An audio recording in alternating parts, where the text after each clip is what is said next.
The notion that a drill could have been going on that day doesn't mean the drill morphed into the real thing, but in the planning stages of the real attacks by a possible wider network, drills could have been used to conceal information. If you were an intelligence officer and came across suspicious documents or certain activities in your department, ordinarily you would set up a case. But what if somebody said it was just an exercise? If elements within the exercise really did have terrorist connections, the exercises could have been used to throw people off the scent. And on the day, it could have caused utter confusion between innocent parties taking part in the drills, allowing the real thing to go ahead without interception. On 9/11, US air defences were confused because they were taking part in drills involving hijacked planes. Thus, none of the real hijacked planes heading towards the towers were intercepted. It has since been revealed that Peter Power's 7/7 exercise was more of an office lecture than a physical drill. Absolutely nobody involved, no one beyond the room involved at all, no telephone calls, no cast of Ben-Hur hidden round the corner. It was a gentle walkthrough based on a scenario which tragically turned out to be somewhat more realistic than we realised. But participants were still confused. Part of the drill was to broadcast mock news bulletins, and as reported in the Manchester Evening News, Power explains, when news bulletins started coming on, people began to say how realistic our exercise was, not realising there was an attack. The police never interrogated Peter Power, maybe because he's a former police officer himself, but the people did. Mr. Power, we'd like to know who you're running mock terror drills for on 7/7. Which company were you working for? You said it was the precise times at the precise 3 stations. Have you any comment on that? And why have you not been investigated or the company investigated? Why have you not investigated, Mr. Power? 52 people died in those bombings, Mr. Power. 52 people died in those power... It's your duty to investigate it further. You've done nothing. 52 people died, Mr. Power. How did you know which 3 stations? Who helped you choose those 3 stations? How many people knew before the event? How many people knew, Mr. Power? So sorry, I've got to go in here now. Was it tube lines? How many? It took considerable effort from activists like We Are Change and 7/7 Truth, but eventually Power revealed 4 years later that the private company he was working with that day was Reed Elsevier, a multinational corporation described as a global publisher and information provider. They provide such publications as diverse as Variety, the entertainment journal, and The Lancet, a leading medical journal. Independent researchers also discovered that the company has been criticised for promoting the arms industry, having organised arms exhibitions in the Middle East, the UK and the US, where inhumane weapons and torture devices have been displayed and sold.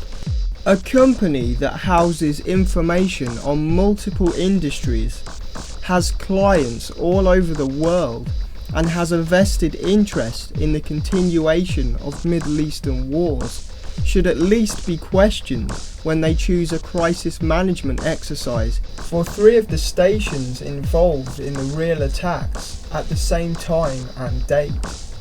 The London bombings bolstered support for these wars, and thus the company would have continued business in the arms industry, promoting weapons for the various conflicts. What we really need to know is who gave them the idea for the exercise, and who actually picked the stations and times. Again, they're innocent until proven guilty, but police haven't even shown an interest in questioning them. Why didn't Peter Power divulge this information sooner? It appears to be a case of the corporate world once again conflicting with justice. If Power revealed the company, he might get a bad reference and lose future contracts. However, in the process, he has given himself an even worse image to the public, with many believing he had direct involvement in the attacks. Hopefully, if there was an inquiry, Power and the company would be thoroughly checked out.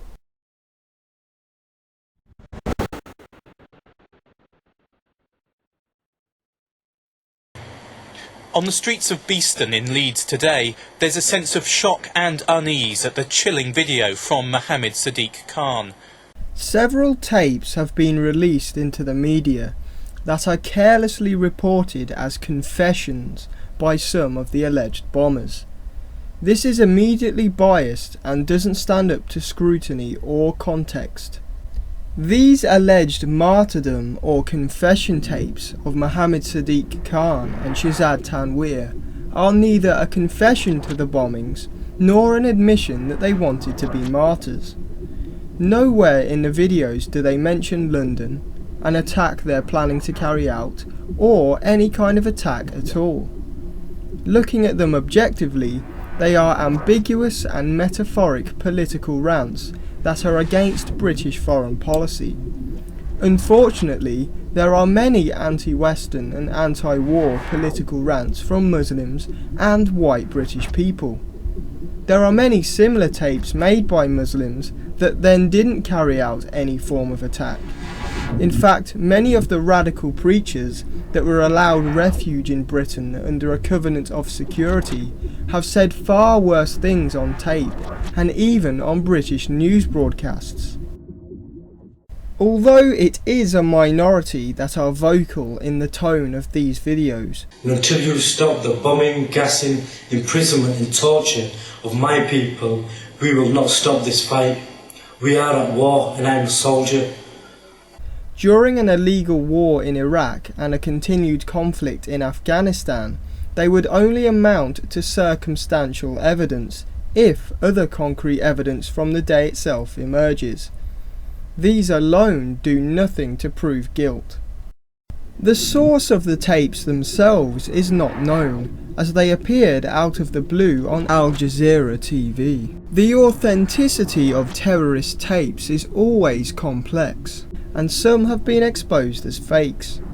At the time when they were played on British news, they had yet to go through British security assessments, and their authenticity was therefore only assumed. Furthermore, the videos were edited to include footage of Ayman al-Zawahiri, bin Laden's right-hand man. Khan and Tanweer are not thought to be associates or students of Al-Qaeda in the official narrative. Tanweer's video had been spliced together with bomb-making exercises and other Al-Qaeda imagery. Without proper investigations, it's not known who made these edits and for what purpose. There is also no clue as to when or where the tapes were made. They could very well have been cut together after the attacks to bolster the image of terrorism by organised terrorists, or an outside group with a different agenda. Friends of Khan told BBC News that it showed him looking significantly different than usual. Others told The Guardian that it's a fake, and the way his lips moved were odd. "It's crap," said Mohammed Afzal, a father of 5. Ian Barrett, a school friend of Khan when he used to call himself Sid, explained, "I was just shocked because that's just not the Sid that I went to school with. That suicide video is not his natural speaking rhythm. That wasn't him on the video." That happened Tony, again. do you believe they did it? Listen, Do you it's believe going to they happen did it? again. Do you I want believe an they did inquiry. it? I don't know who did it, David. No, I'm not saying you there don't is. believe Mohammed Sadiq What we Khan have, did it? what we have is Do you we have. not? Do you believe Mohammed Sadiq Khan did it? Do you believe the people This who is were the whole spotted? point of having an inquiry. Because we no, don't know. No, that's not your point. Your original point about having the inquiry was that they weren't picked up in time. Your secondary point, There's which is coming lots through. of points Hold to on. do with this. No, I don't your know if these secondary guys did it or point not, so don't put words in my mouth. No. I'm saying we do know who did it because they told us. We believe who did did it. No. Nobody is absolutely sure about this. Of course Nobody. we're absolutely sure. We're sure as you that we talk can to the sit in families here. around in Leeds where these people came from. They don't believe they did it. No. Oh, sorry. It's very People comfortable come from the Guardian in never- London to say they did it, but not if you go to the streets in Leeds. You'll find out the populations one don't believe thing- these people Okay, did as you it. can see, you have a problem of definition One here. thing is certain, intelligence. The official narrative also talks about a will written by Khan, but this has not been released for public consumption, and it's unsure where or how it was obtained, or how they made the conclusion that it was inspired by a young British man killed during the US bombing of Tora Bora. Did Khan meet this man? If so, where's the proof?